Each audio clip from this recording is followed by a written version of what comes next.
star of Bethlehem. Jesus was the star from the east, and the oracle said that the star from the east would become the ruler of the whole world. Mm. And this was a widely circulating oracle that was reported by Josephus and several of the other Roman historians at the time. Mm. And it's quite clear that Jesus was using this oracle as a springboard to become Emperor of Rome. And who put down this prophecy? Vespasian. Mm. And of course, Vespasian was a nobody. He was just an army commander. Okay. Now, he put down the Jewish revolt with the Roman legions, of course. Okay. And it was Vespasian who used, courtesy of our friend Saul Josephus, who used the star prophecy to become Emperor of Rome. Because Vespasian was a nobody. He was a tax collector. In fact, just as most of the biblical disciples were tax collectors. That's why we see this reference to tax collectors all the way through the New Testament. Hmm. In the New Testament, they tend to call them publicans, but the publicanus was a tax collector. And this is why Jesus was associated with tax collectors and sinners. Mm-hmm. This is a constant refrain within the New Testament. Right, right. So Vespasian was just a commoner. He did not have the royal authority that Jesus had. And so he used the star prophecy as one of the methods of getting the throne of Rome. Right, right. He said he was the star from the east because he fought this battle in the east, of course. He fought it in Judea. So he said, I'm the star from the east. Hmm. But of course it wasn't his oracle at all. It was a reference to Jesus. He was the one who was supposed to become Emperor of Rome. Mm-hmm. Mm-hmm. And it seems likely. So again, we're saying that this happened in AD 60 and the siege of Rome in AD 70. So the crucifixion actually occurred in AD 70. AD 70. Okay. Yeah. Occurred in AD 70. And what happened here then? I mean, was it... Well, we have another reference to this. Mm-hmm. Again, this is the beauty of making this link between Saul and Josephus, because we get all of these new texts about the life of Jesus.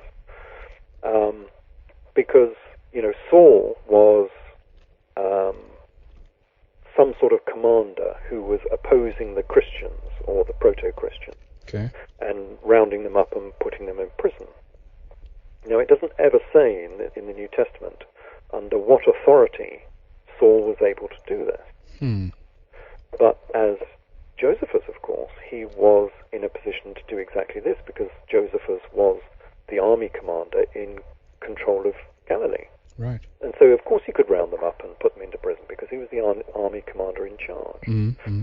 Now, one of the main characters that he was actually trying to oppose was Jesus of Gamala.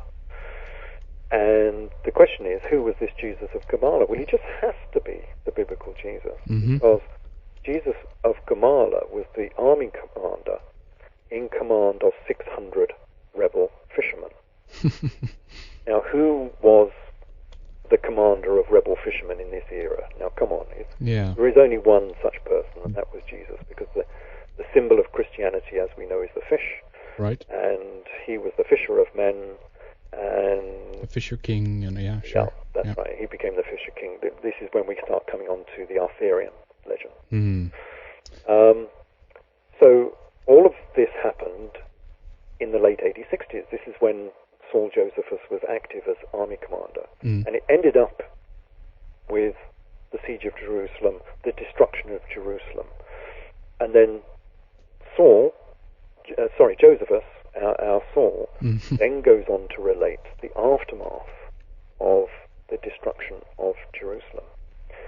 And he tells this story about coming back from Tekoa, which is a town to the south of Jerusalem. And what does he find there, just as he comes through, before he gets to the gate, is 3 acquaintances of his being crucified. Mm-hmm. So we have this image of 3 crosses. Mm-hmm. And we have a man called Josephus of Arimathea, who comes across these people being crucified. He takes pity on them. He has people asking him for clemency. And so he goes to the governor of Jerusalem, the new governor, and asks for clemency and gets them taken down off the cross. Really? Mm-hmm. Similar story? Oh, yeah, definitely. Very similar story. Yeah. And so they take them down off the cross. 2 of them die, only 1 survives. There we go. Mm. Yeah.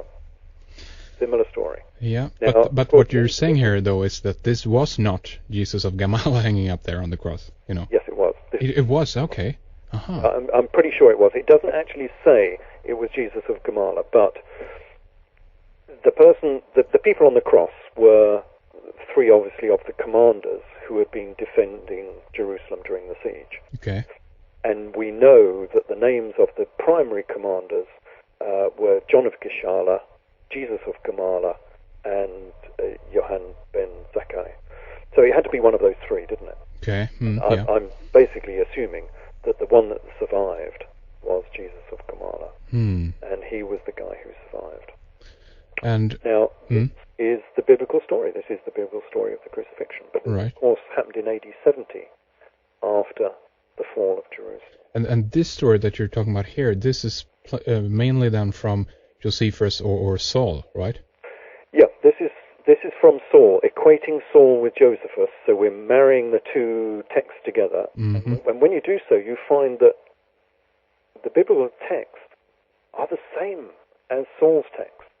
You know, if you read Acts, Acts assumes that you have read Josephus, because all of the references come from Josephus.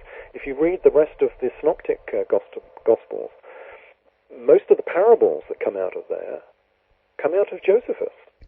They are not identical, they are slightly distorted. Josephus gives the historical story, and then the New Testament says a parable based on that same story. Mm-hmm. So Josephus will... no, let's do it first with the New Testament. The New Testament will give a story about an absentee landlord that sends his servants to go and get money from the farmer. Okay. You know, why Jesus should be so interested in absentee landlords, it doesn't really say. There you go. He was very pro absentee landlords getting money from farmers. Right. So he sends his servants to go and get the money, and the farmer is unimpressed with this and kills them. And he kills the next one as well. Okay. And then he sends his son, and the farmer kills the absentee landlord's son.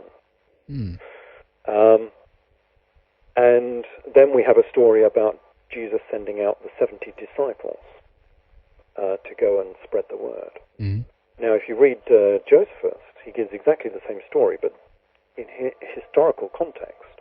And the historical context is the king trying to send to one of his prime ministers of Agrippa II, trying to get this guy to give his money, basically. And he does the same. He kills the first one, he kills the second one.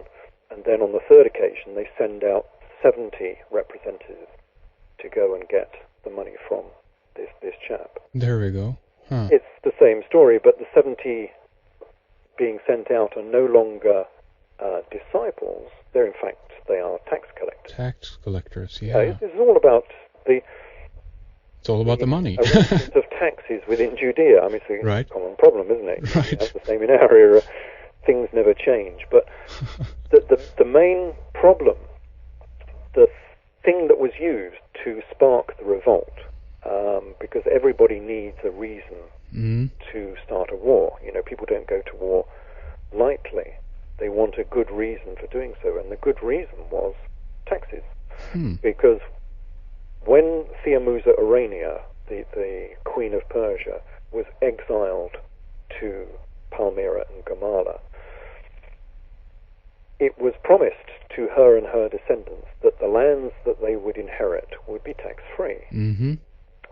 The quid pro quo was that if they could have tax-free lands on the borders between Rome and Persia, they could have it tax-free as long as they policed these lands.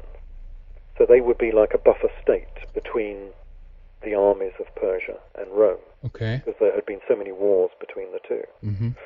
So they had this huge, great army stuck on the deserts between Syria and Persia. And so they were tax-free, so they could obviously fund their own armed forces. Mm. Now, the Romans had decided to end this tradition. They wanted to tax Palmyra and Ramallah. And this opened up this is when people began to become upset, obviously, about this. That's right. This is the spark that formed the Jewish revolt, because suddenly they were going to be taxed. But what this also means is, though, that this is also a good opportunity then for Jesus of Gamala to start his revolt, right? That's right. He used it as one of the pretexts. Right. We can't have this. We've been promised this land tax-free. Uh-huh. Why should we pay Roman taxes? And this is why we have all these references in the New Testament to taxes. This is why Jesus had to say, when he was confronted, will you pay this tax?